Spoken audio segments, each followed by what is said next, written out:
So let me start this session and I'll begin with the reciting of Namokar mantra. So Namo Arihantalam, Namo Siddhanam, Namo Ariadam, Namo Vajayanam, Namo Loe Savasahunam, Eso Pancho Namo Yaro, Sava Papa Panashno, Mangladam Chasavisim, Padam Hovai Mangalam. Jai Jain, welcome everyone to another interesting session of ancient Jainism. And today we are very delighted to have Tillo Detige with us. And today our lecture will be on some very interesting aspects of a Jain history and something which is very relatively unstudied. And before I introduce about the lecture and about our speaker, let me give a brief information about our initiative. So Ancient Jainism is a voluntary initiative which is meant to spread awareness about various aspects of Jain history, Jain art, Jain culture. And for this, we regularly organize lectures, and you can get updates of these lectures on our Instagram page. Please follow our YouTube channel. Also, I'll share these links in the chat box. And now with this, I'll begin the session. I would request Soumya ji to introduce my friend Tillo. Thank you, Anchit. Today's session, I would like to introduce our speaker, Mr. Tillo Detige. He obtained his master's in fine arts from the Royal Academy of Fine Arts, Ghent in 2003, and Indian Languages and Culture from Ghent University in 2009, and worked as a PhD researcher and lectured at Ghent University in Belgium from 2012 to 2018.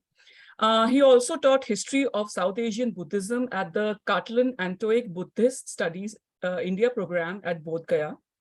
Presently, he is working at the Religious Studies Center at Ruhr University in Bochum, Germany. He is teaching Sanskrit and Hindi and also continuing his doctoral research. Mr. Tillo's primary research project investigates the Digambar Jain ascetic lineages of early modern Western and Central India. He works with original manuscript and epigraphic material collected during extensive fieldwork, trips, surveying ascetic memorials and visiting Digambar Jain temples, and the manuscript collections which are spread throughout the region. His work has been published in a number of journal articles and chapters in edited volumes, including Brill's Encyclopedia on Jainism 2020. In 2022, he also worked on a DFG-funded collaborative research project, Metaphors of Religion, sub-project The Human Body of Metaphor of the Divine, Anthropomorphism in South Asian Religious Tradition. And today he is here with us to speak on the topic Eternal Salutations, pre-20th century Digambar Jain memorials in Western India.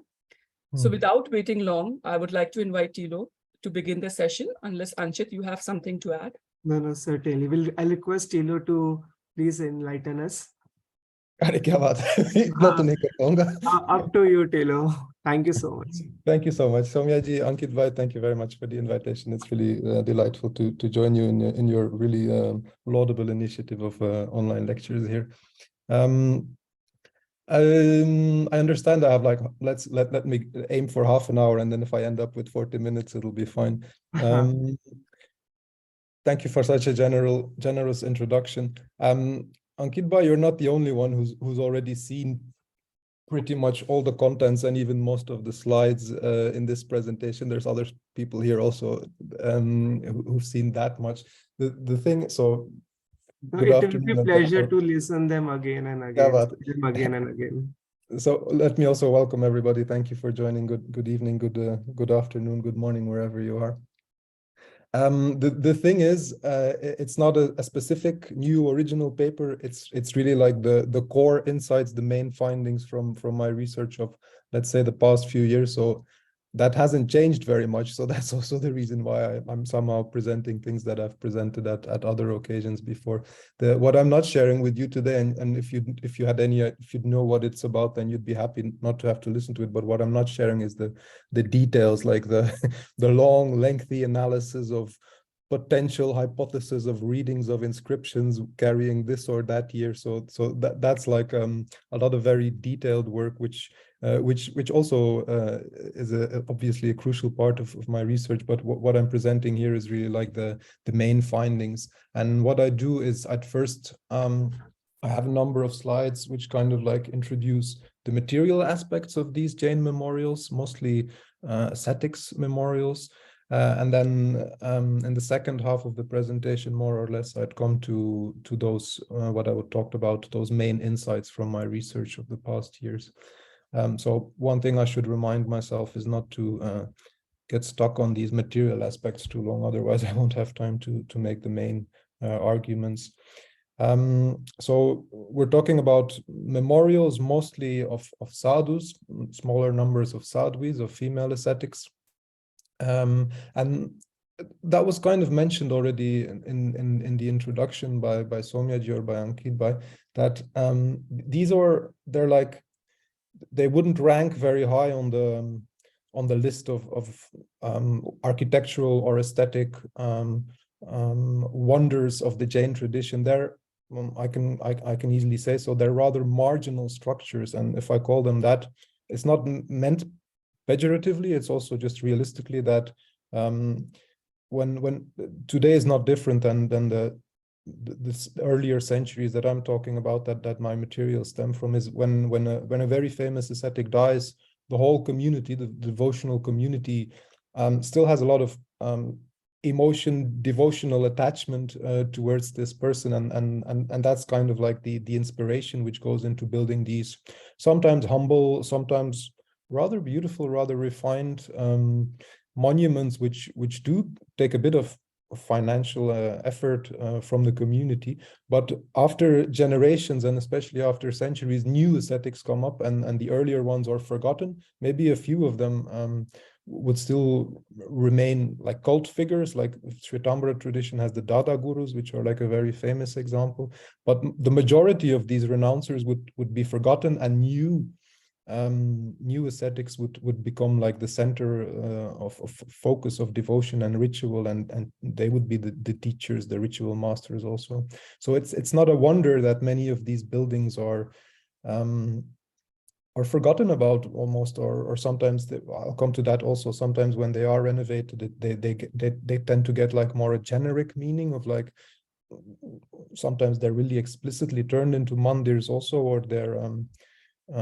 they just become a monument of an earlier Jain acharya from centuries ago, but of course there's no more specific memories. What I showed you on the first slide is when we talk about Digambara memorials, what you see on the right-hand side and especially on top, if people know any Jain memorials, then probably it would be those from the very famous site of Chandragiri in Shravana Belgola in Karnataka. Coastal Karnataka, Mudbiri there also has some. But so what you see on the top left is like a more prototypical Mughal style Chhatri pavilion. So this is like the type of things that I'm dealing with. I also did a bit of field work up to especially Madhya Pradesh,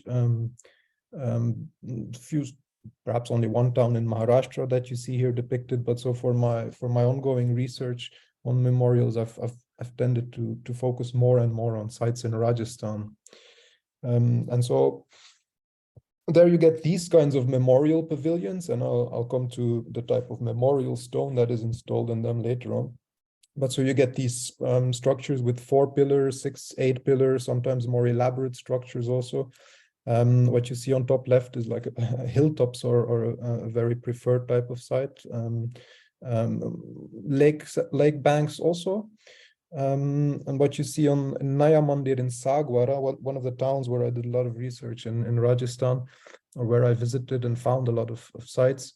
There you see some memorial chatris, pavilions erected just outside and actually behind a mandira, so in town, which is not very common. So more often these memorials are erected on the cremation sites. In Shravana Belgola, there's this idea that the people practiced salekana, ritual starvation to that on those specific sites where the memorials are, but here it's quite clear that they're more cremation sites. Some of these places are still used as cremation sites for Digambara monks also. And so what you see in Surapura, so some of these places are really indeed like off the beaten track. That was a joy in itself to travel to all these far-flung places, and then to see whether any memorials were available. I did start working with manuscripts first, and gradually like just found out that these memorials were actually built of these pre-20th century Digambara ascetics also. But so some of these sites, they just gradually grew into rather large commemoration sites with sometimes up to dozens of memorials also added throughout a period of sometimes several centuries. Most sites only have a small number of monuments. Here's just an idea of where we are. So the fact that I found far less memorials so far in Madhya Pradesh, the first explanation would just be that I haven't traveled around so densely there. But perhaps amongst the many things that I could continue researching on this topic is like, perhaps there is something in Rajasthan that there seems to be, that commemoration seems to have been a more standard practice, apart, of course, from the fact that Digambara ascetic traditions were just more densely available there, because Jain communities were also present in towns within a rather condensed region.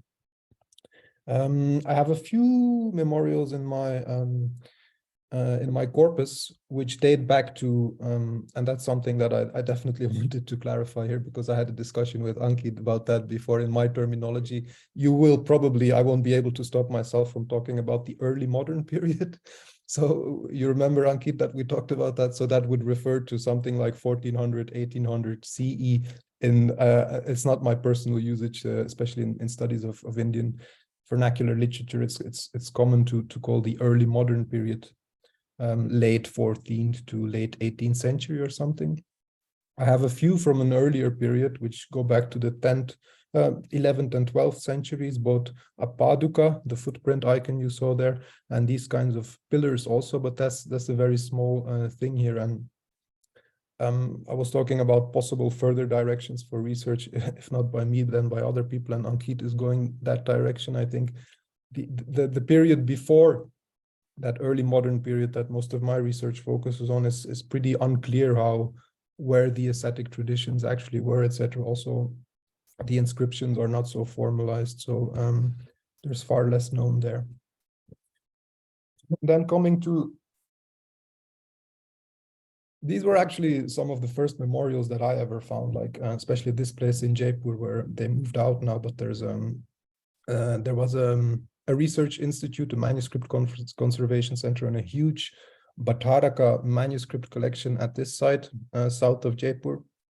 And these are, what you're looking at here is already particularly ornate, refined, nicely designed Digambara memorial chhatris. The earlier site here, well, it's earlier on the slides, it's also earlier in the centuries in Amer.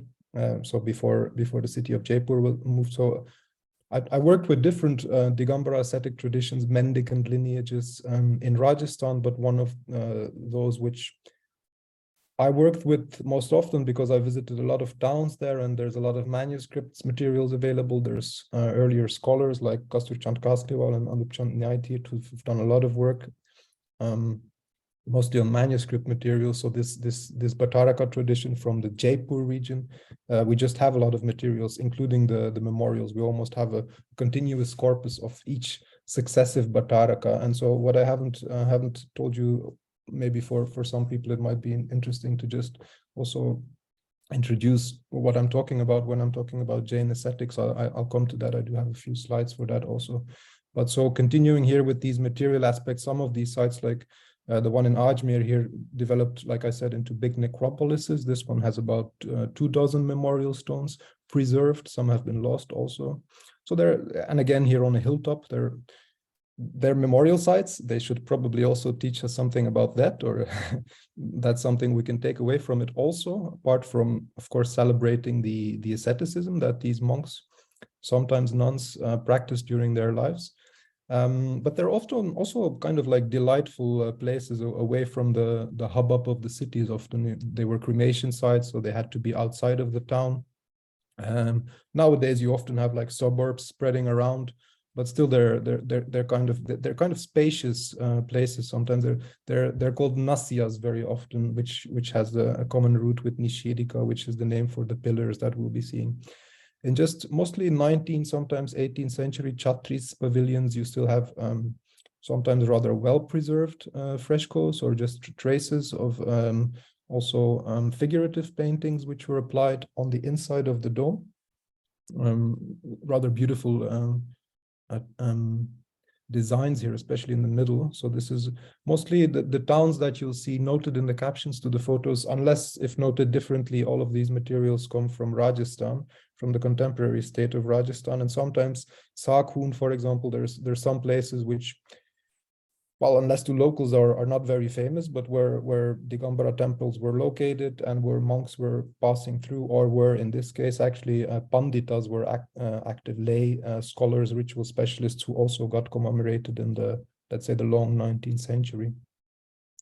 Apart from those frescoes, just two examples here where you get these depictions of dancers and musicians, like you see them very often also in the domes of mandirs, of temples. So, but I mean, just showing, and of course, there's probably mostly a direct connection between how famous, how influential, how popular these ascetics were, and how wealthy the lay communities that were supporting them were, and how ornate their memorials were. But some of them are rather elegant, rather ornate, and at least somewhat decorated structures. At the same time, like if you compare this to the similar memorial chatris of Maharajas, which were also built in all the Rajput capitals of Rajasthan, they're often far more ornate. Still, there's far more decoration. There's far more resources which were spent on those royal chatris, but still some Bhattaraka chatris also tend to be somewhat nicely designed. A more humble way of commemorating mostly lower ranking renouncers were just these cubical chabutar, as they're called. They're still used in the 20th century also. So I don't know, I think I hardly have any examples from 20th century, 21st century materials. I looked at them because they're often found at the same sites also, but I didn't survey them so systematically. So my research really focuses on pre-20th century materials. But so these kinds of chabutaras typically also have a footprint icon on top. And then we're coming to the actual memorial stones, which are preserved inside these pavilions that we were looking at. And one of the two forms that you have are carvings of feet of the ascetic. And that, of course, refers to the very common practice of bowing down to and touching the feet of a venerable person, of a deity also. So on the left, again, an example for comparison, and because that's just a famous site from Karnataka, from Shravana Belgola, where these padukas, these footprint icons, were also carved into the rocks. I don't think I've seen a single example of that in Western India. So there it's mostly, it's a marble slab, which is then installed in those pavilions. They can be very basic. There's regional differences, same with the chatris also, but there's also a stylistic evolution from like what you see in the middle here, an early 16th century paduka, very basic depiction, very short inscription. This is like, well, getting a bit longer. Some are even more condensed.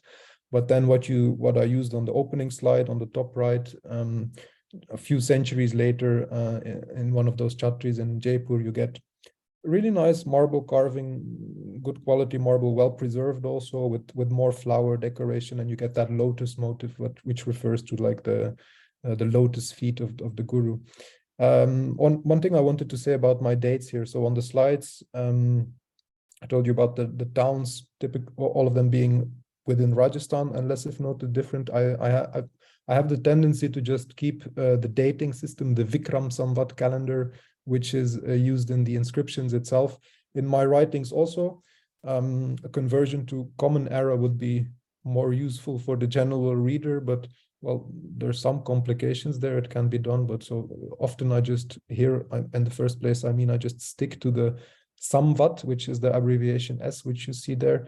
Vikram Samvat, and you just, well, if you roughly deduct 60 from it, it's actually 56 or 57, then you arrive to what the year would be in the Common Era. So when we have here, for example, on the top right, this Bhattara Kakshemendra Kirti, who was commemorated in Jaipur in Vikram Samvat 1853, well, we should deduct 56, 57. Let's just say it's shortly before 1800. So this is a late 18th century memorial stone, which you're looking at there. So there's this kind of iconographical evolution here, and padukas are still very popular. You see one example there, bottom right, Acharya Bharat Sagar, early 21st century, and nowadays, well, as before, I'm sure you still get iconographic developments. Also, the chatris tend to take different forms, etc. There's original creations, but that motive of the feet of a deceased guru as a memorial stone is still very popular. The second form, so some of these pavilions have a footprint, some of them instead have a pillar. Nishedikas is how they're called. And again, for comparison on the left, because they're more famous, an example here from Shravana Bilgola. So most of the examples of Western India are smaller, lighter pillars than the ones people tend to know from Karnataka. There's exceptions, there's always exceptions. But most of them would be like, say, around 3 foot high and like 1 foot in the cube. And they tend to have carvings. I think I'll come back to that later. But so they have depictions of jinas and also of the commemorated renouncers. So next to the footprints icons, you have these pillars, and in a certain period, there's also an evolution. Nishedikas were still popular in 15th, 16th. What do we have here? Perhaps also early 17th centuries, but later on these pillars were no longer used and only the padukas remained in use. There was one period when, especially in South Rajasthan here, there was a bit of a fashion, perhaps we could say, of having both a paduka and a pillar together, so making an ensemble, both commemorating the same renouncer. And often, seems like I need a drink. Often they both have individual inscriptions also repeating the same information, which is particularly useful. The inscriptions are especially in chatris, which are standing on hilltops where there's a lot of wind, maybe even rain in Rajasthan. So there's a lot of erosion and the inscriptions become illegible. So if you have 2 inscriptions, there's a better chance that one of them will still be readable for the important historical information you want to take from them. So here's these anthropomorphic depictions of the renouncers. On the left 2 pictures show details of these pillars. So the second one from the left, for example, on top you have a Padmasana, a lotus seat, a jina. Sometimes they're identified as jinas or as siddhas. Whereas the figure on the bottom, so I'm looking at the second picture from the left, and then the lower standing figure can be identified. Sometimes there will be an inscription identifying him, giving the name of this specific Muni, Acharya, Bhattaraka commemorated. But what you see here, this one has a kamandalu, so the picture that we know very well from Digambara Munis in his, what would be his left arm. He seems to have a mala, a rosary in his right hand. And then, Ankit, what do you think is under the arm here? Can you see that, of that figure? Or anyone else? You see the detail I'm talking about. I don't know if you would see my mouse arrow moving here. Yeah. Kamandalu, and there is a mala, and yeah, this is Kamandal and this is mala. Yeah. And this is your pichi. Yes, exactly. And you see that with living munis today also. So I mean, I did a bit of writing on contemporary traditions also. Ankit did more, but I never really planned to. I just was on the fieldwork track looking for manuscripts, and then later looking for memorials. And then of course you visit these places also. You also get to meet these Digambara Munis, or I was lucky to meet a few, and you often see them wearing their pichi under their arm like that also, like when they're doing whatever task they have to do. I guess I'm not really trained in iconography. I'm also not trained in archaeology. I'm also not trained in manuscript studies, but somehow on the fieldwork track, you just develop skills, and only afterwards you realize that, hey, I'm doing some archaeological work here, and I never really even trained to become that, but okay, you develop skills. And so this, like details like this, that pitchy under the arm, I guess it was only after a while that I actually realized that's what it is. But the argument I just wanted to make is that we can recognize these, we call them katkasana figures, standing, one of the two typical iconographical postures of jinas or also of munis. And so we can recognize these as not as enlightened, liberated jinas, but as historical renouncers, I would call them, through the depiction of their ascetic paraphernalia, so their water pitcher and their broom that these munis use. So these kinds of carvings are found on basically every nishedika, so they're very typical. But what you see on the right, the two examples there are far more rare.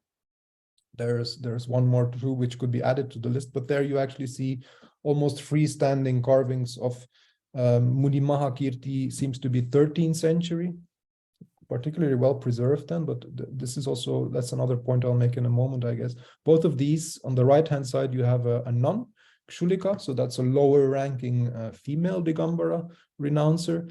Both of these are preserved in temples, and I'll show you some example later on of padukas which also are preserved in temples, but and often we can either guess, or sometimes it's well known that these memorial stones were moved into temples when the chatris were ruined, so just to preserve them.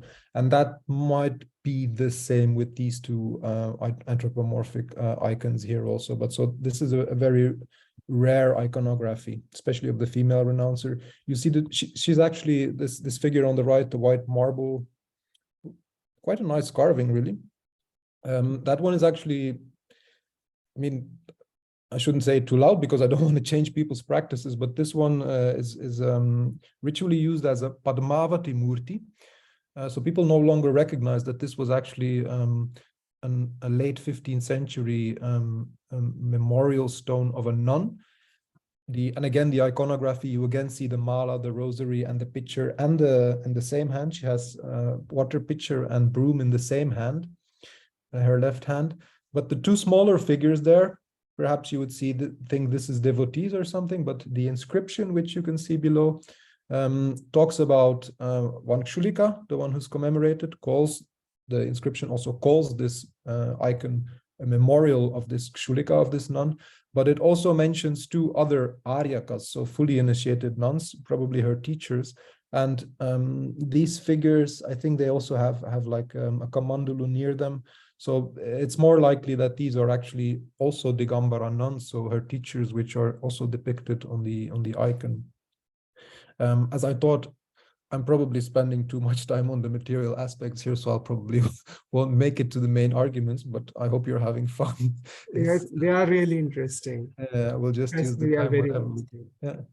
This is a later development where so what I was showing you before was like just precedence to a development you had in the second half of the 20th century, where these portrait statues also appear. So the images before, of course, they were generic, they didn't have individual features, but nowadays also with Digambara Munis, you get these real portrait statues, often these polychrome painted or sometimes even marbles. And so these are two of the last Bhattarakas of Western India, who died in the 1970s.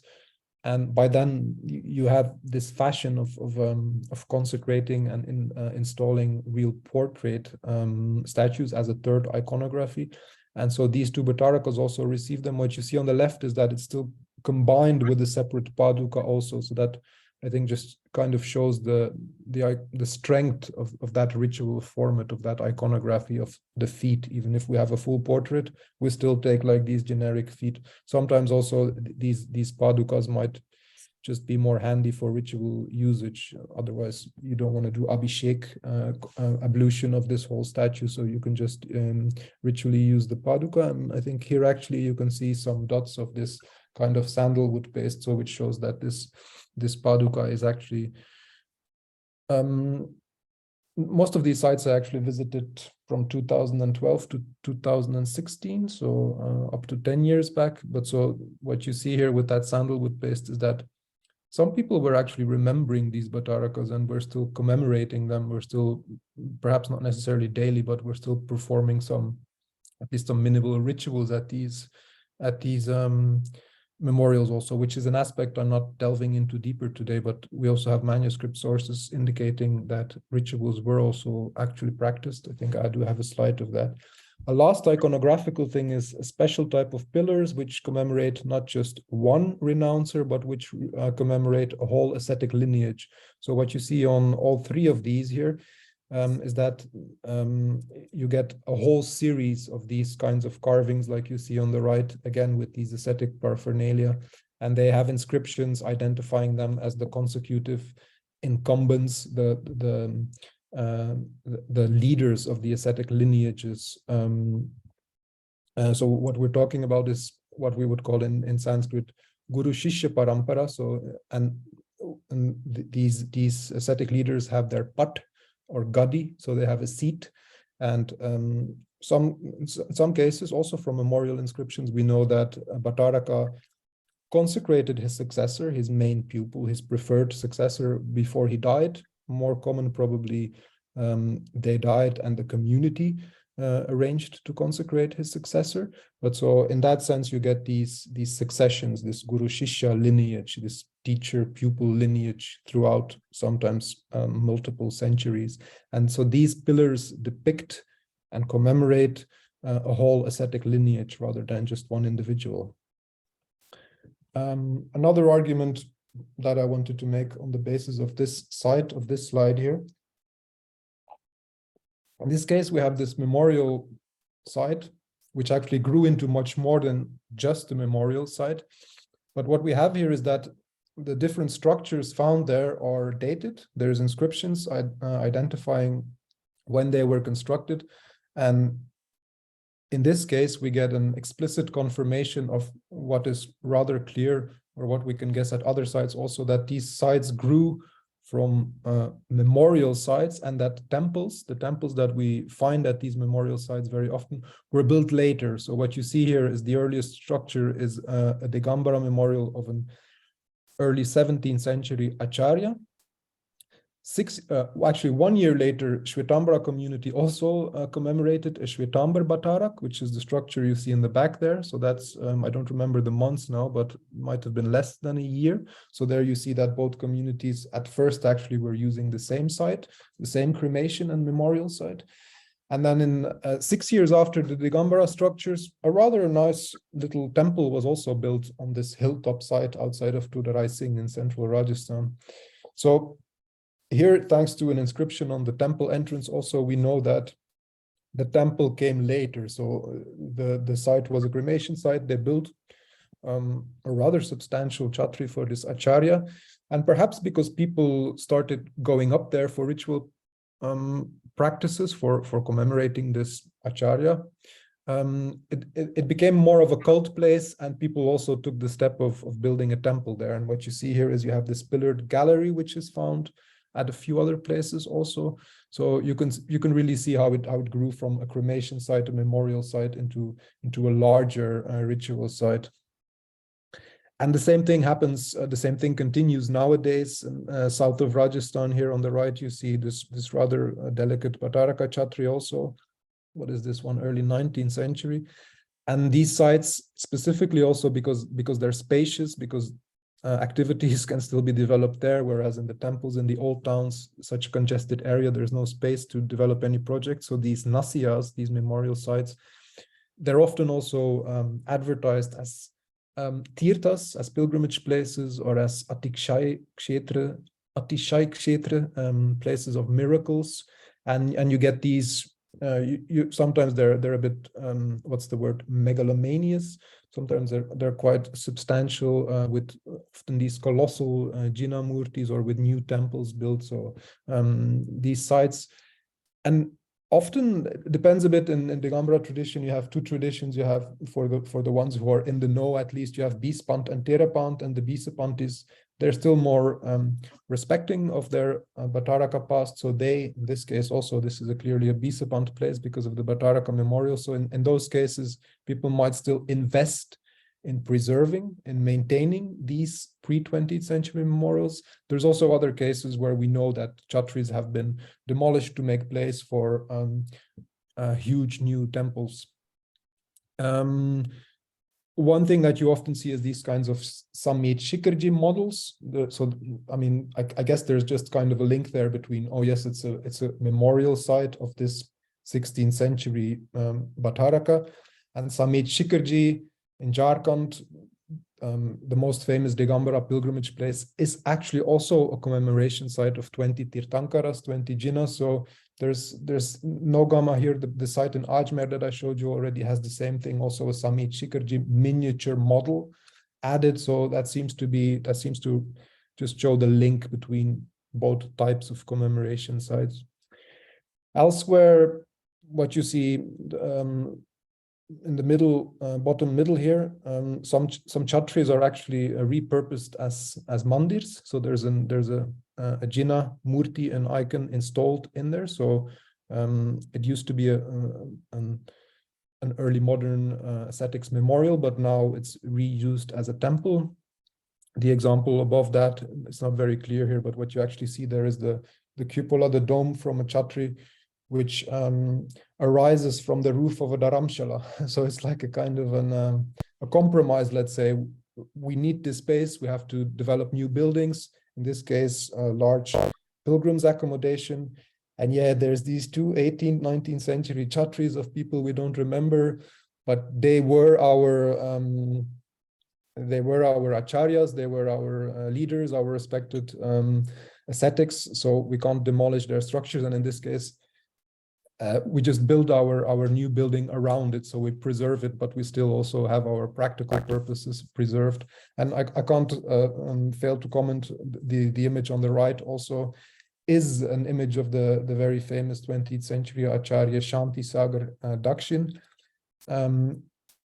Very nice marble image, which is like posted in the middle of what was this one? Early 18th century Chatri in this place outside of Udaipur here, Ayat historical site. And you still see behind him, you see the original early 18th century Padukas preserved also. So it's just a very symbolic manifestation of like the new Digambara ascetics, which take center stage ritually, and the old ones, they're preserved, but they're moved to the back. On the left also, what you see is actually this one might be a late 15th or early 16th century pillar on the left image here, which is just used as the base for a new early 21st century icon, which is put on top of it. So this kind of repurposing and reusing is sometimes seen at these memorial sites also. What I mentioned before is that quite regularly you see Padukas on Vedis, on altars in temples. Well, you see Padukas, the same iconography is also used for Jinnas. So that's definitely one thing we find in temples. But if you start reading the inscriptions, there's a good number of Padukas of, in this case, 17th and 19th century, early 19th century Bataraka preserved in temples. So there, sometimes the inscriptions actually refer to a Chatri. So we know then that this memorial stone originally belonged in a Chatri, probably outside of the temple, outside of the town, but very often probably because these pavilions were ruined, the memorial stones were brought into the temple, and very often they're used in a generic sense. Like people might think of them as representing the feet of a Tirthankara, of a Jinnah. So that's actually kind of a repurposing or reusing of these memorial stones also. Same here, three rather large pillars which are preserved in a newly built temple, again, central Rajasthan. And now my slides are stuck. Oh yeah, there we are. This is the point where I actually get to like the second half of the lecture, but I guess we'll save the second half for next year, Ankit Bhai, or what should we do? Time is up, or is there some remaining? No, you can take 10 minutes more. Then I can do that, but I guess I'll skip over some slides. Yeah, it's up to here and you. there. Yeah, all right. So I have a number of 8 or 9 points which, so again, what I did now was just introducing the material aspects, and I didn't talk very much about the historical information that I took from the inscriptions, even though that was the first interest I had, and only later did I also start to systematize the material aspects and see what iconographical developments you have, etc. The most general point, and I think at least that's one point I should get across to you. When we talk about Digambara ascetics, the prototypical, the most respected format, so to speak, even though it sounds a bit unrespectful of a Digambara ascetic, is a naked, itinerant monk without any possessions, except for what we were talking about, except for his whisk and a water pitcher, and then some books, and then there will be a truck which brings other possessions also, but these are not his possessions. They're donated by the community, and these monks might use them, but they live a very minimal, very laudable lifestyle. They're hugely influential figures also in big temple building projects, etc. But technically they are possessionless. So that's a Digambara Muni. That's the ideal. And when we're talking about that early modern period, the idea was always that there was none of these munis, and that's up for a bit of revision. And instead, the story goes, and the reality, the historical reality also goes, instead you had these Bhattarakas. So that's a different rank of an ascetic, the Digambara ascetic. And a lot of people would actually say these are not real ascetics. They were clothed. So the idea of the nakedness of a muni, you'd hear two interpretations. The idea of being possessionless is one, but what you often hear also is that as long as a person still harbors some shame, you cannot reach enlightenment because your shame will be holding you back. So that's why you just go as you came. And so these Bhattarakas, they don't live up to that ideal of nudity. They stay in one place, they manage temple properties, maybe even money, and they don't have all the ritual observances, and they don't follow the vratas, the rules that a real Digambara Muni should follow. So that was the idea about exactly my period, that it was a very distinct period in which the Munis disappeared, and you only get these clerics or these like priests, these ritual specialists, these Bhattarakas. Now, the memorials were not the first source that I came across. I guess they were quite early also, but also on the basis of textual sources. Very quickly, I found out that idea doesn't really work, that these Bhattarakas were really venerated as venerable ascetics by their contemporaries, by their bhaktas, by their devotees. And there, people would have discussions about whether these Bhattarakas, you still have them in South India today, they disappeared from the north, but the question of whether these Bhattarakas are venerable ascetics, yes or no, is just a discussion in which I don't necessarily want to engage. But when I look at my sources, it's just very obvious that they were venerated as ascetics by their devotees. And these memorials, again, this idea of touching the Guru's feet, is just one of the multiple forms of evidence that we have to show that much. So yeah, I will have to skip things, but one thing here, this very unique monument where you actually have like 4 padukas of the same single commemorated Bhattaraka around. It could also just be an iconographical thing, but it seems to speak of like perhaps like a very popular cult where, and then this iconography allows several people to actually worship at the same time. So perhaps that would be a minority anyway, but perhaps on some of these memorials you would really have like cults developing. And again, the parallel with the Shvetambara Dada gurus would then be that perhaps these monks have been reborn as miracle working deities, and people could turn to them for worldly goals or something. And I haven't found any material evidence of that, so it's purely hypothetical and not necessarily something I want to stress a lot. But the memorials were definitely ritually used, and for that there is manuscript evidence of pujas, ritual texts of deceased Bhattarakas, which are found in manuscript collections of many Bhattaraka seats. And these also refer to the padukas. So they actually, it's very clear that these were compositions, ritual compositions, which were made in veneration of very specific deceased Bhattarakas. So the memorial sources we have can be, well, not juxtaposed, but aligned with these textual sources to show that at least some ritual practice will have probably been performed at all of these memorials. And again, these depictions, like here on the right, a nice carving inside the chhatri, they always show the Bhattarakas naked also, which doesn't necessarily mean that they were. It more probably seems to be like an idealized conception of them. But it again just shows that whether they were or not, people venerated them as ideal ascetics, and that itself was an important practice of them. So these Bhattarakas really stood as munis. The difference there is that, is there something else? No, what you see on the left here is like the today's hierarchy of ascetics, in which those acharyas, like the Acharya Shanti Sagar, whose marble statue we saw, that's the top level. And then you have a few lower ranking types of, at least I'm only listing male ascetics here.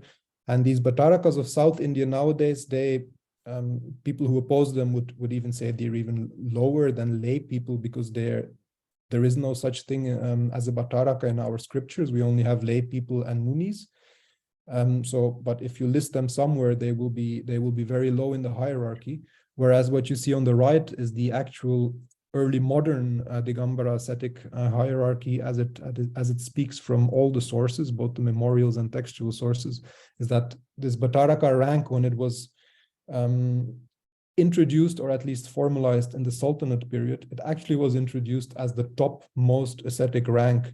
So rather than, and then you get this reversal in the 20th century, where those Bhattarakas in South India, which still continue, they end up at the lower rank when you get this Muni revival in the 20th century, when these naked Munis really reappear. But prior to the 20th century, you really have the opposite, that the Bhattaraka is actually the leader of the ascetic community. And inscriptions like these two, so even if that's the last thing, I can still mention these just to give you an idea of the inscriptions that are found on these memorials. Some of them quite lengthy, like the early 18th century example from Udaipur that you see here, and we've actually seen a picture of the memorial where this inscription comes from. I always edit my inscriptions in transliteration, so in Roman script. Their Sanskrit language, of course, they're given in Devanagari script on the memorial stones. But so what you see here is a list of 1, 2, 3, 4, 5 successive Bhattarakas. So that's the Guru Shishya succession. Tat Pate, on his seat came this Bhattaraka, and then on his seat after him came that Bhattaraka. And so I'm looking at the bottom example here. There you have Bhattaraka Narendra Kirtis Tat Amnai. So in this case, it just says, in the lineage of Bhattaraka Narendra Kirti, there was an Acharya Vishwabhushana, whose Nishedika is here being introduced by this inscription. So it just says that the Acharya stands in the lineage of the Bhattaraka. That actually already says enough about the hierarchy, that the Acharya is the lower one. He's the one who is in a certain lineage. Maybe in other cases that wouldn't necessarily entail that much hierarchy. The example on top makes it more explicit, and there's sufficient examples to know that that was generally just the case, that this Muni Jayakirti, who is commemorated, was Tat Shishya, was the pupil of Bhattaraka Shubha Chandra Deva. So just to underscore the point with some examples here, that Bhattarakas were the heads of the Sanghas, and Munis and Acharyas were lower ranking renouncers in these 16th and even early 18th century examples. Yeah, I don't know. There's no point in making a sprint out of it, I think, Ankit. Should I just, I don't know, maybe it's also not nice for you to see the pictures that I'm not talking about, so maybe I'd rather not go through all of them.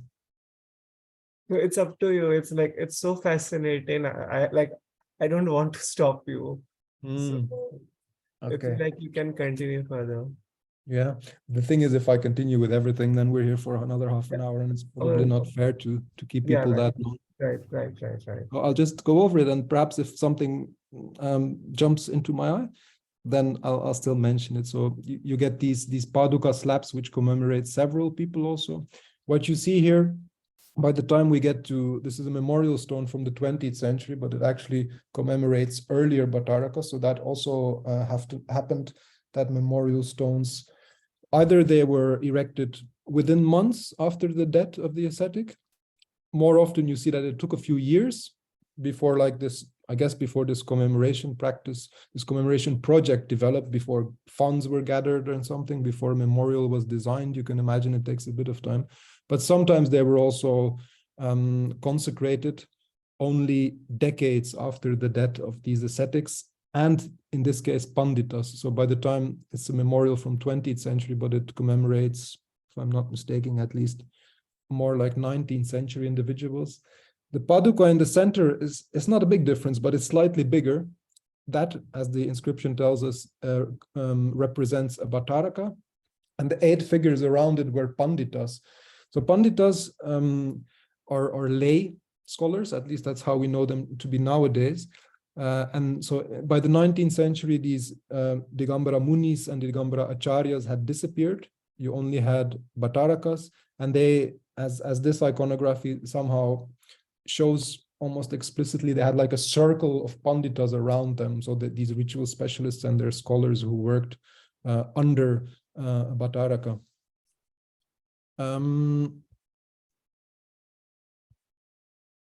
Well, it's a work in progress, so another point perhaps here is that earlier scholarship, very valuable scholarship, very valuable research has been done on these Bhattaraka traditions in the, let's say, in the 20th century, because there's actually important work that was done in the first decades of the 20th century also, but then especially in around the middle of the 20th century. In my case here, there's Dr. Vidyadhar Jorapurkarji, who it's here on my desk, and it's always on my desk, who made this extremely valuable work on the Bhattaraka history. And he includes so much material that it takes a lot of attention to interpret it correctly and to not misinterpret it.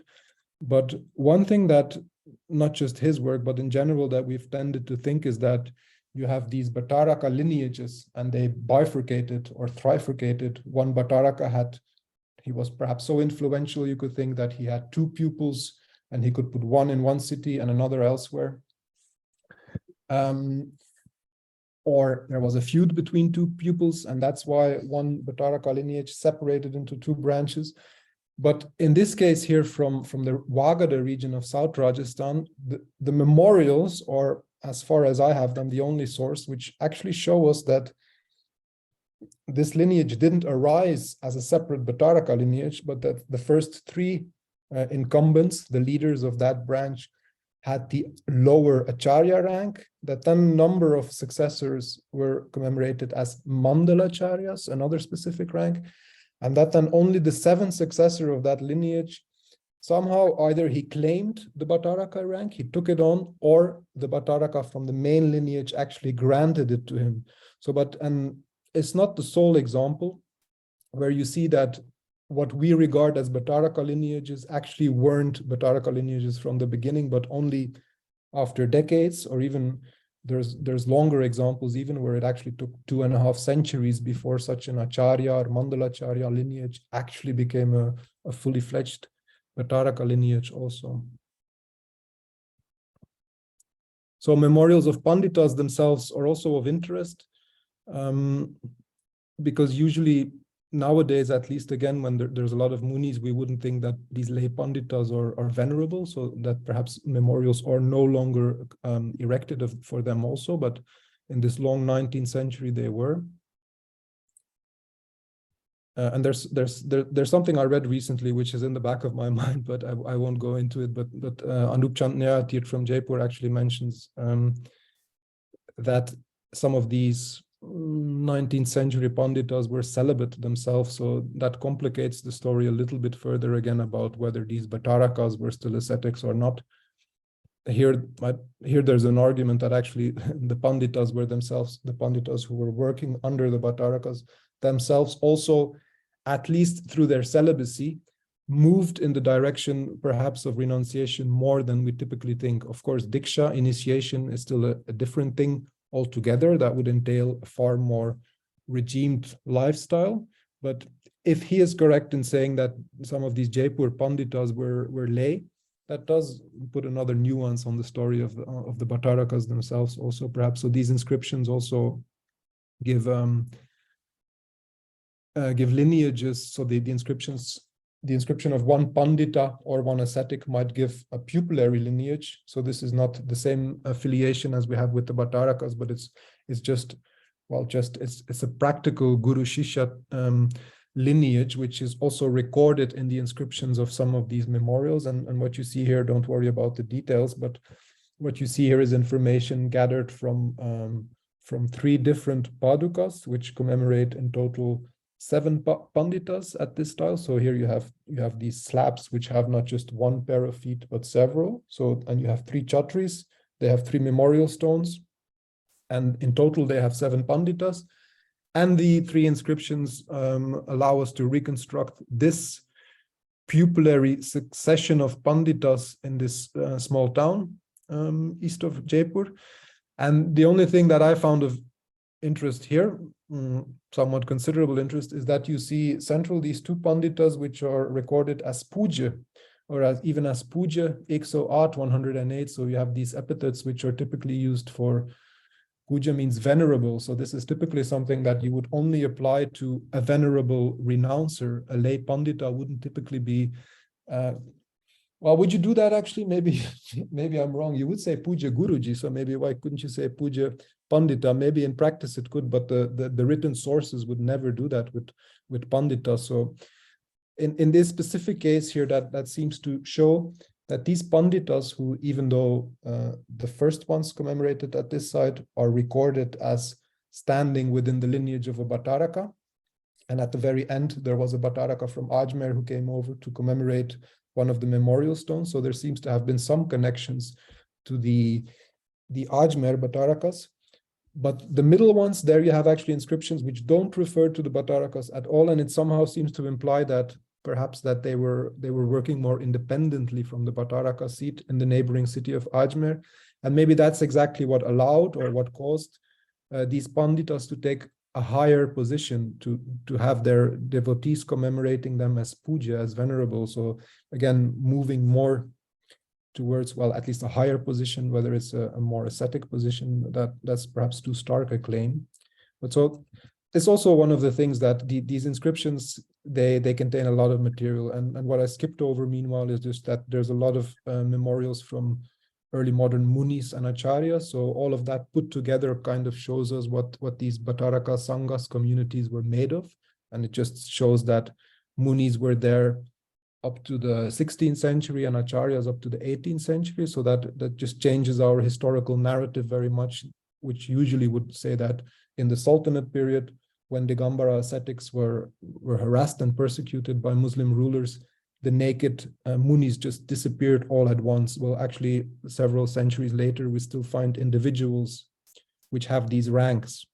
And at least up to the 16th century, nudity probably would have been, I mean, I'm waxing over things a bit too fast here probably, but the only point I wanted to make for now is that there's no sudden cut in Digambara ascetic tradition in the Sultanate period.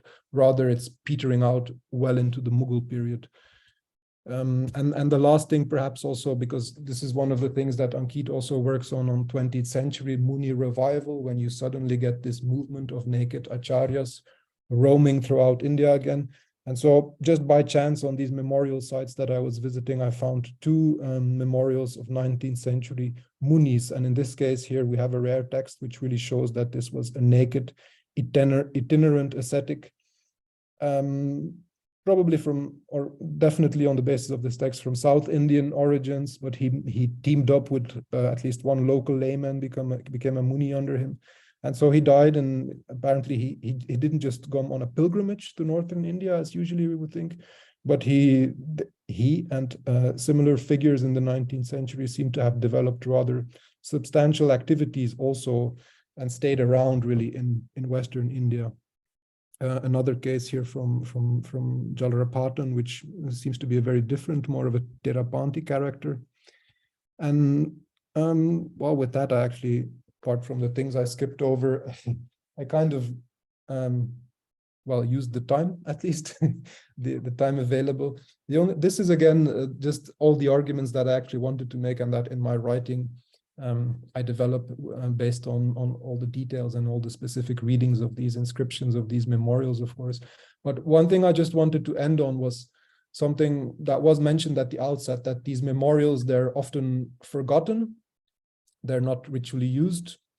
There is not a lot of explicit, or there's no explicit scholarship on them so far. People, researchers like these Rajasthani scholars I referred to, Western scholars also writing in English, have referred to materials at specific sites or in specific lineages they were working on, but there was no systematic study of it.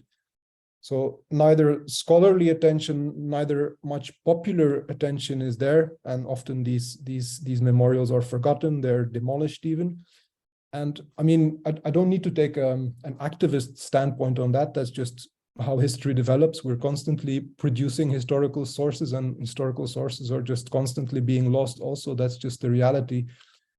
If we choose, we can act to preserve these sources more. But the more interesting point that, or the point that I wanted to make, is just that such marginal, ephemeral sources can still be extremely valuable in historical research also. So it's not just the big masterpieces or the big literature, which can give us, I think, sufficiently interesting new insights into, in this case, the history of the Digambara tradition, but these marginal memorial stones just laying around, gathering dust, so to speak, also when looked at systematically,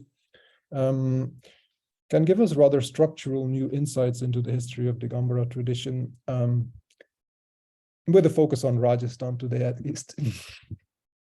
All right, well, how much did I go over time? I apologize for that, but thank you very much for bearing with me. No, thank you so much, Tillo. Thank you so much. Now, it was really an amazing lecture, very insightful, and it gives us many thoughts. It gives us, like, it motivates us to contemplate.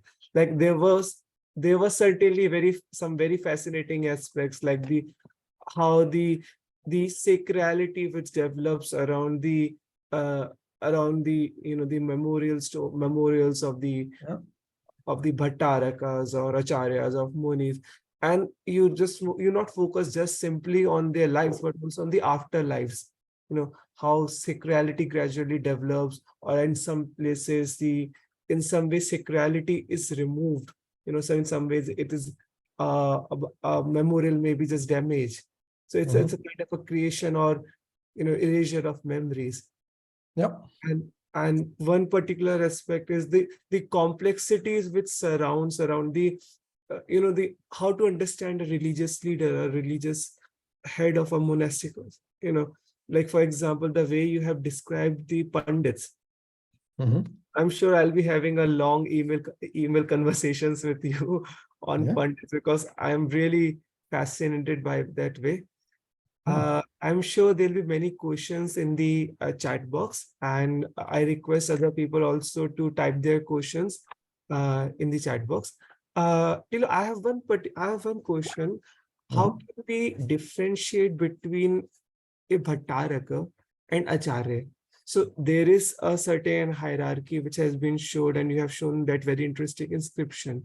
How can we actually differentiate between a Bhattaraka and Acharya, particularly in terms of their monastic vows, in terms of their practices?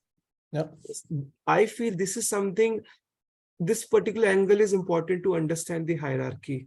When we are using the word Acharya, are we using a more popular connotation where Acharya is the head of a Sangha, the head of that naked figure who is head of the Sangha? Or is it just a position, or is it just a kind of a monastic rank which is just below Bhattaraka, and in that way Acharya is also a clothed figure, and Muni is maybe also a clothed figure. Oh yes, okay. But having a position just under Mandala Acharya or Bhattaraka. Yeah. All right. There was a lot there in what you said. Thanks for adding the last option, because that's the one that I can most easily affirm, I think.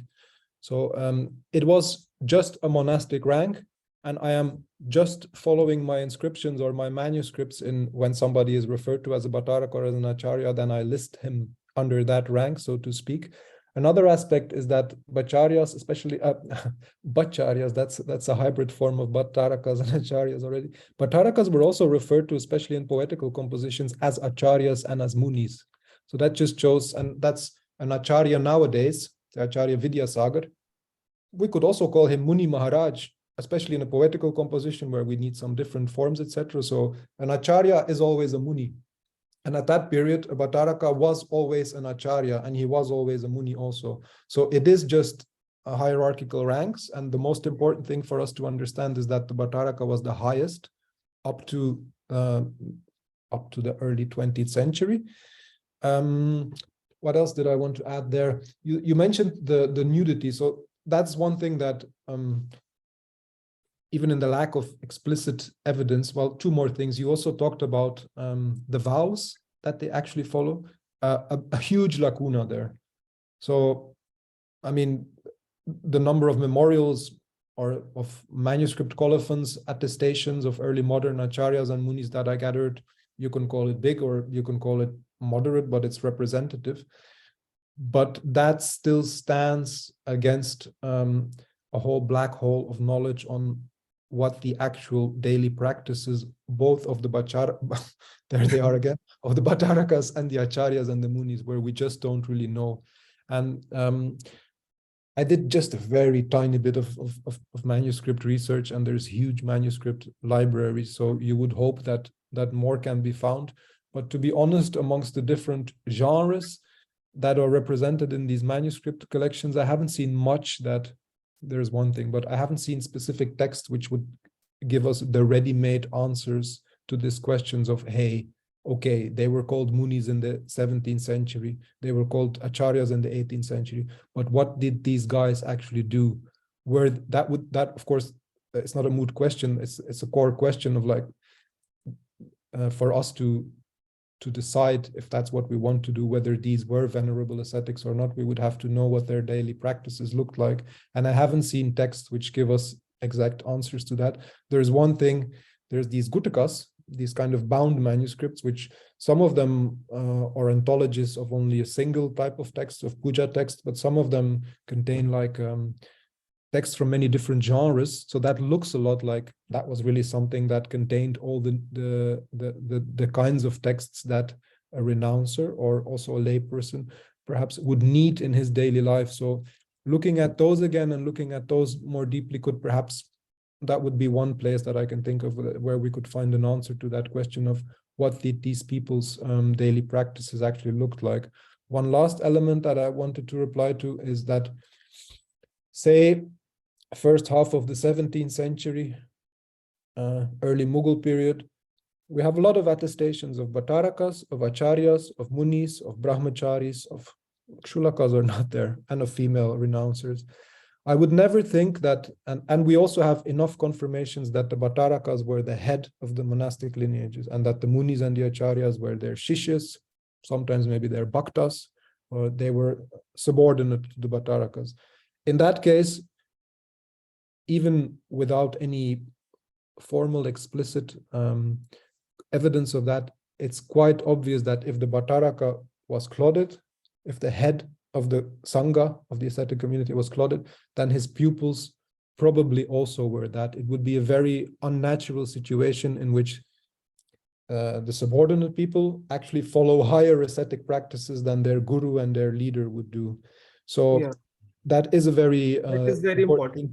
Yes, exactly. That's important. That means that if we see an inscription 17th century of an Acharya, we also shouldn't take it that that was the exact same type of a figure as we would see an Acharya being on his vihar through Delhi nowadays. It's the same rank, it's the same title, and I take it for that. But what sits behind it, there's a lot to discover. I mean, we have general ideas. I mean, there's sources like this very famous Bhattaraka Sakla. ये तो इसमें लीना कुक्कू ने let me mute. ये कुक्कू का नहीं है, ये धीरे पसंद आए तो कुक्कू Sorry for that.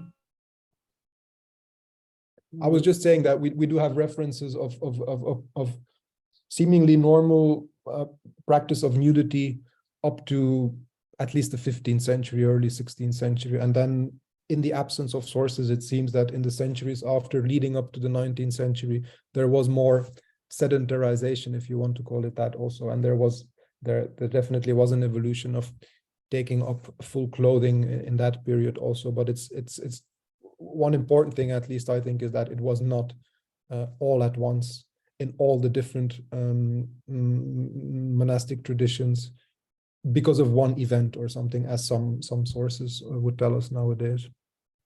Right. Like these are all very important issues to have, you know, to think very deeply and research very deeply.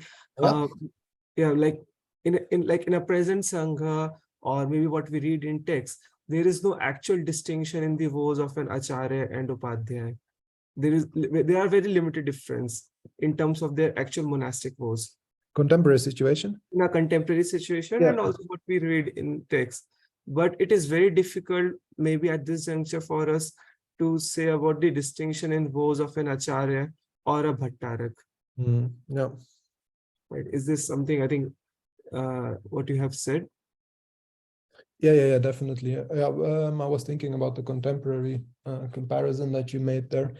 Well, Upadhyayas have, what is it, 72 characteristics or vows. So there's a technical scriptural differentiation between Munis, Upadhyayas, Acharyas, so to speak, but in their daily practice, their main vows, Mahavratas, etc., would remain the same. Yeah, but so even there, a bit of other earlier research I did was on that's one thing we do have, manuscript sources of the manuals for the consecration of Bhattarakas, Acharyas, Munis. And one thing that appears there, I mean, that's the very minimum, but the Mahavratas were administered to them during their consecration.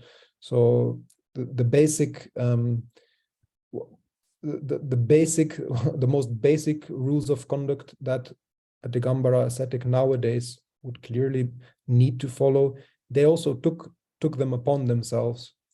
Again, you see later, another thing I still need to systematize, but we have a rather good number of sources which actually attest that a Bhattaraka either went through Munihood, Acharyahood, and became a Bhattaraka later, and then mostly from later period, but not just. We also have examples where a Pandita were suddenly promoted up to a Bhattarakahood.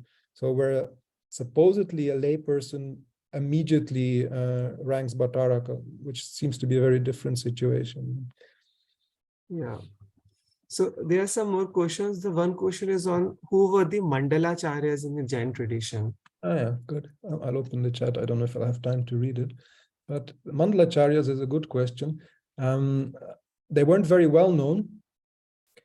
There's actually one thing that I've been starting to work on a little bit more here was like the linkages to the political polities that we also often see. We see these Bhattaraka seats moving around along with the shifting fortunes of the different Sultanate and Mughal era capitals and trade centers. So and what you see is the Bhattarakas as themselves the crown of the Digambara lay communities, moving into new Sultanate and Mughal flourishing cities where there was trade and work opportunities.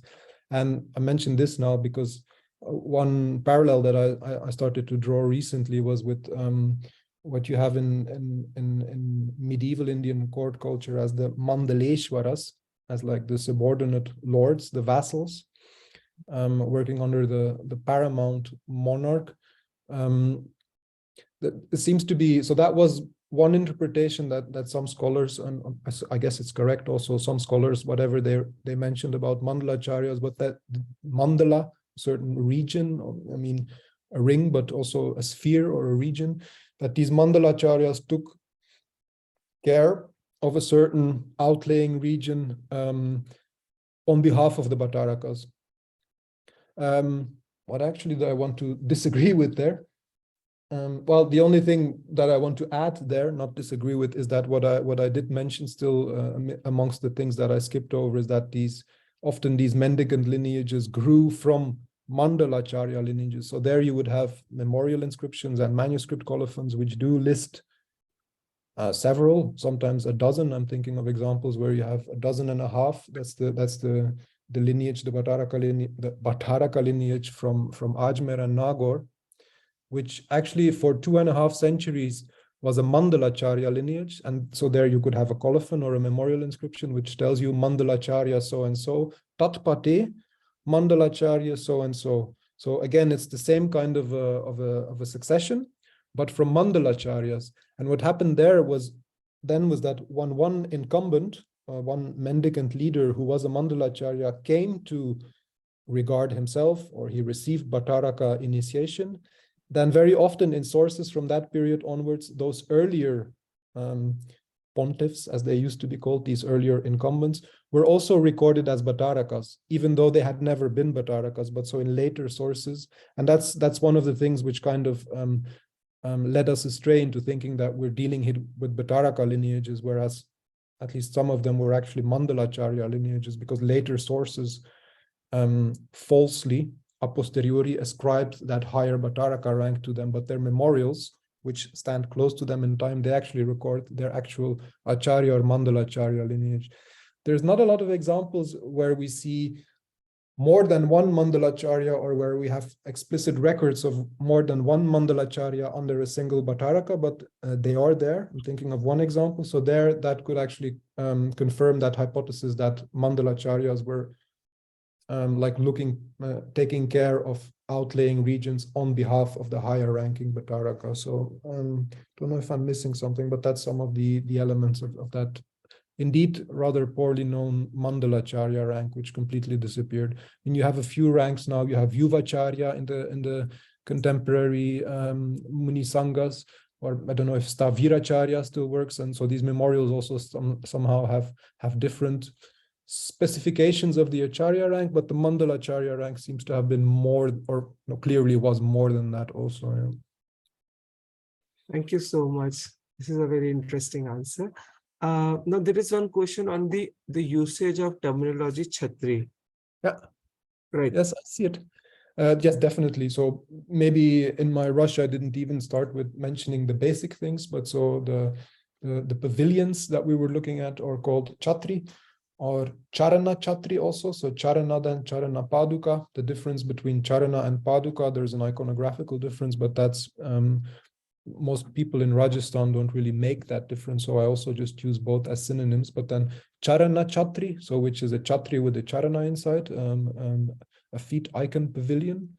I think it seems in Shvetambara tradition, the words like Smaraka, that would be really memorial, I guess, or Samadhi are used much more often in contemporary Digambara memorials also. I've seen several which were called Guru Mandira or Guru Samadhi, but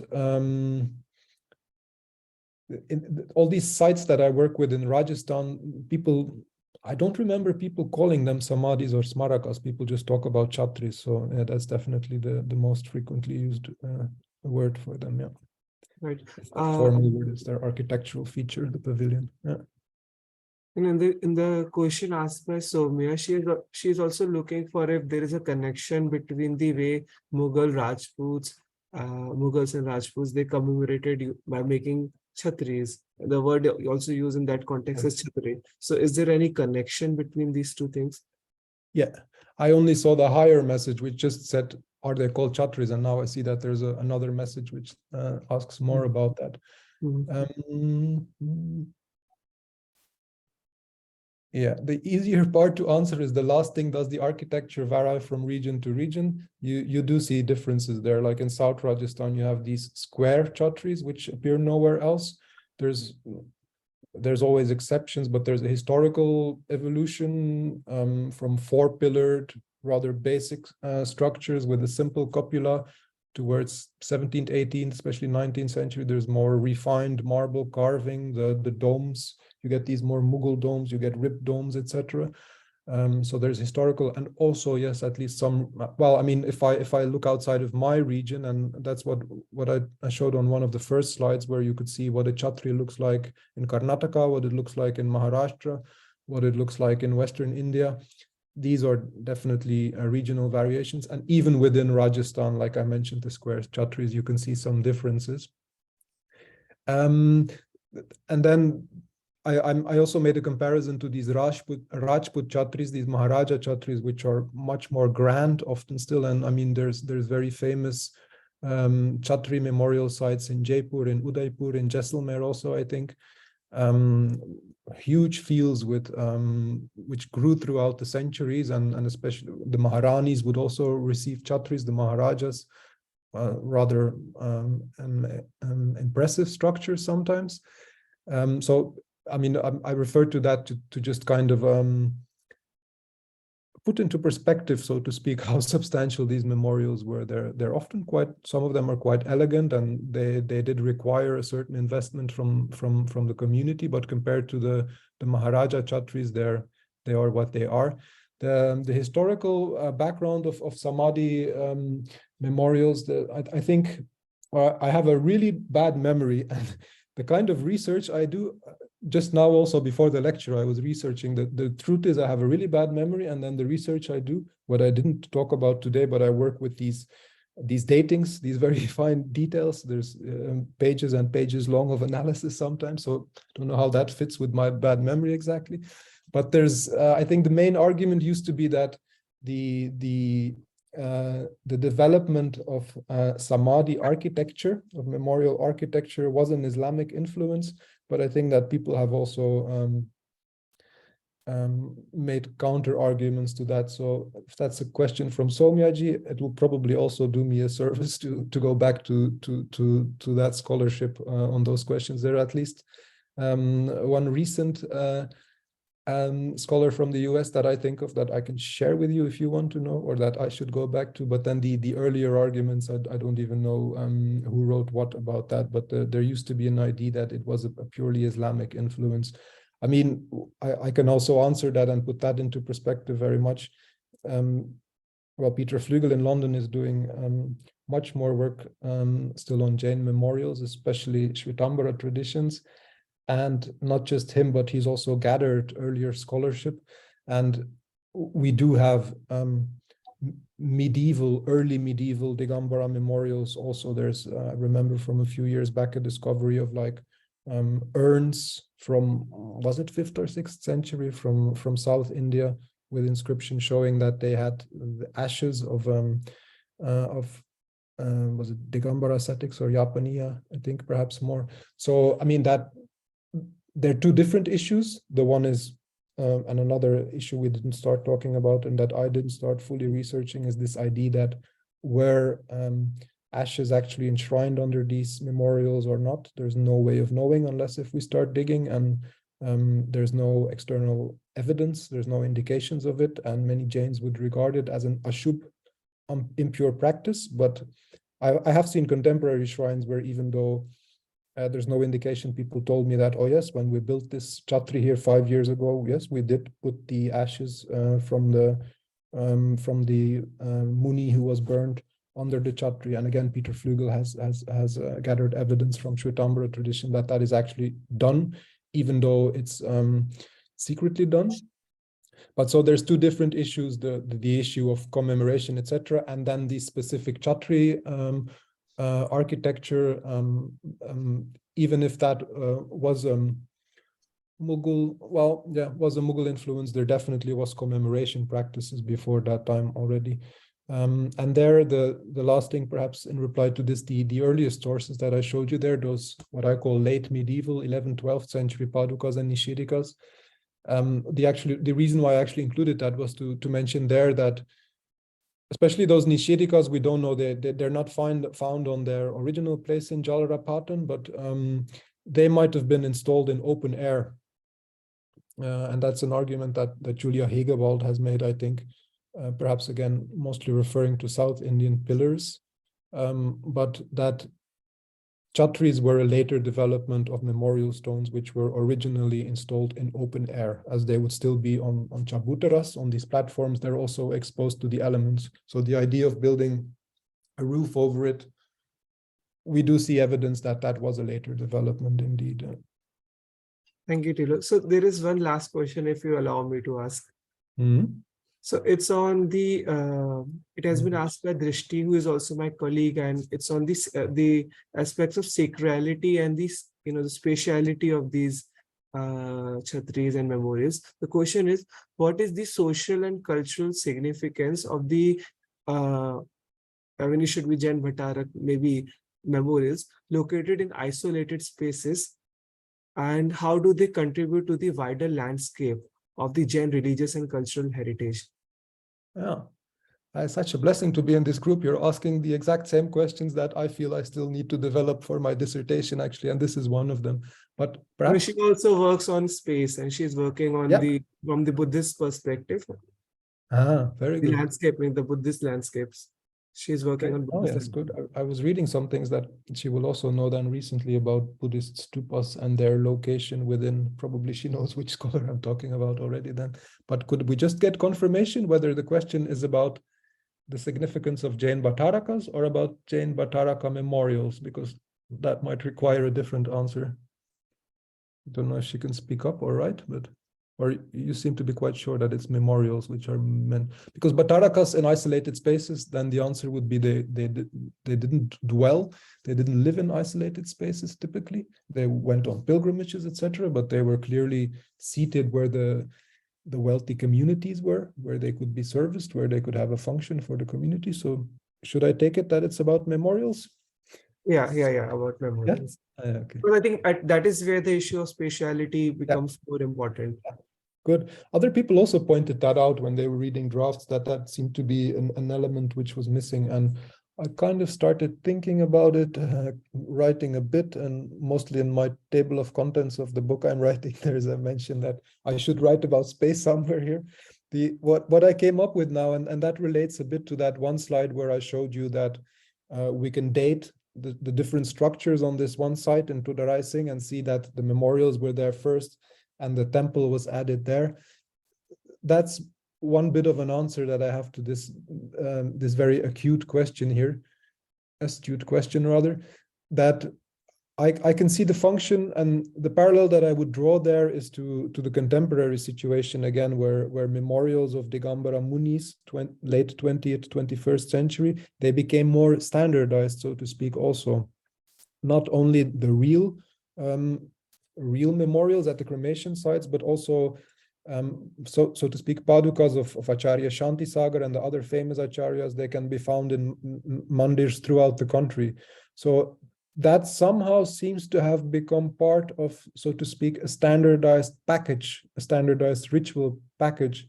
And what I see developing in these early modern memorial sites in Rajasthan is similarly that, like I mentioned, that mandiras were often added a few decades after the first memorials, sometimes perhaps. And one thing, it was also there on the slide, but I didn't pause to say it, there's a certain type of structure which seems to be called a tibara. It's just a very simple building with 3 arched doorways. It might have had practical purposes, we don't really know, but you see them popping up at many of these nasiyas, of these commemoration sites. So they also, these pillared galleries, they're actually not found very often, but still you see the same elements popping up on commemoration sites. So that does somehow seem to indicate that people had some kind of an expectation of what a commemoration site should be. And perhaps the fact that it was out of town was also probably an element of it, that when you visited, you end up with, perhaps at that time, that was still also a dangerous place in terms of natural elements, etc. But I mean, my interpretation, my contemporary interpretation of, oh, what a peaceful place, is perhaps not the only one that people in prior centuries felt. Maybe they also had reasons for fears there of dacoits, maybe also. So I don't want to romanticize it, I'm just saying. But so in that sense, what I mentioned is that you do see kind of like the template, the format of a commemoration site somehow developing throughout the early modern period, and then the fact that they're often on hilltops, etc., of course, also is a characteristic that you see showing up. Another thing that I did want to reply to, that I seem to read in the question, isolated spaces, didn't talk about the sites so much, but so to speak, you would have 2 types of sites, in the sense that one is at the city where a Bhattaraka seat was, okay, outside of the city, but still, okay, 5 kilometers north of the old time of Ajmer, you have this necropolis. That clearly was just the cremation site from the people who were mostly residing in Ajmer. But then you might have a Bataraka from that Ajmer tradition who's commemorated, well, it's not an Ajmer Bataraka, but who was commemorated in a pilgrimage place few hundred kilometers away in Rajasthan. And we don't have any evidence that that Bataraka was also seated there. Then we can kind of understand that if it's a pilgrimage place, clearly he was on a pilgrimage, or maybe he had some connections with lay communities who had migrated away from his town, or he had later developed, or he had taken on the position of a Bataraka lineage, which was discontinued in that other town, or not taken on, but taking over some of the ritual functions that still needed to be performed, and the locals didn't have a Bataraka, so they invited a Batarak from another lineage, from another city. So, but I mean, I'm picking in on isolated spaces here. If it's just isolated in the sense of outside of the city, that's one thing, but isolated in the sense of a pilgrimage place hundreds of kilometers away, well, then it's quite clear that he just happened to have passed away while on a pilgrimage, or while on some mission for ritual, for an image consecration, for a pratishta or something, would be typical reason for these Batarakas to travel. Yeah.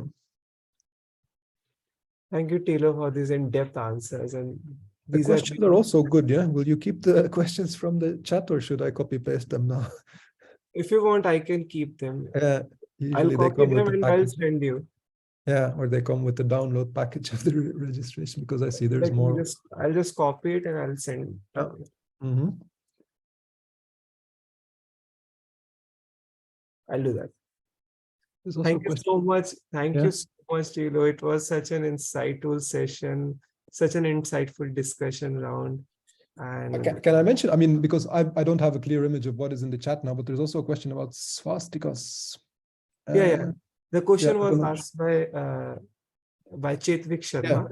So I don't want to disregard it, but should I reply? Swastikas are not necessarily something that pops up on the memorials very often. I can't think of a single Paduka or Nishidika where they are, but of course they are in mandiras. But there, I think most of you will know more than me what the swastika refers to. So I don't know how much I need to answer, but let me scan it again.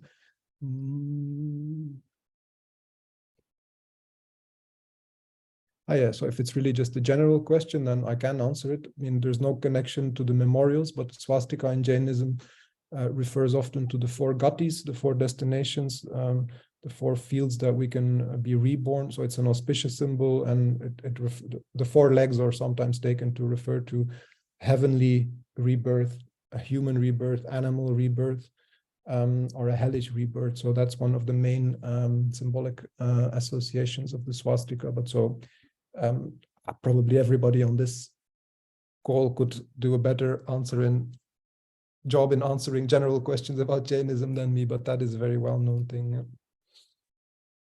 Thank you so much, Tillo. Well, thank you. I'm so glad you came and gave such an insightful, very comprehensive, very in-depth answer. We had a very in-depth question answer session. That's great. Thank you. I'm grateful to you for giving so much of time and too much of time I was asking from you. No. It was really amazing. I'm so thankful, and I thank you on behalf of whole team. Thank you everyone for joining, and hope to meet you all perhaps one day again soon. Sure. Keep up the good work with the lecture series. Also, I'll be what would be the hip word? I'll be following you for sure. Yeah. Thank you so much. Thank you. Thank you everyone for joining. Thank you, Tillo. Namaskar, Jai Jinendra. Namaskar, Jai Jinendra. Good evening. Shubh Ratri. Shubh Ratri. Bye.